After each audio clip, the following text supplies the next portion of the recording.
ডিম তড়কা বানানোর জন্য প্রথমে ছোলার ডাল নেব।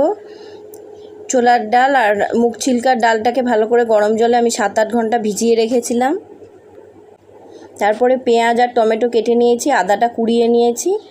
কড়াইয়ে তেল গরম হলে ডিম ভেজে তুলে নেব। তারপরে কড়াইয়ে জিরে ফোড়ন দেব।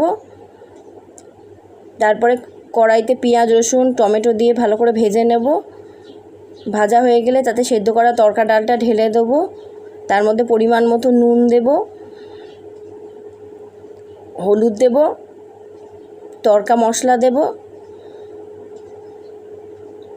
তারপরে পরিমাণ মতো চিনি দেব, তারপরে সাঁই গরম মশলা দেব, আর ভেজে রাখা ডিমটা ওর মধ্যে দিয়ে দেবো। আর কাঁচা আদা যেটা গ্রেট করে রেখেছিলাম সেটা দিয়ে দেবো, কাঁচা লঙ্কা দেব।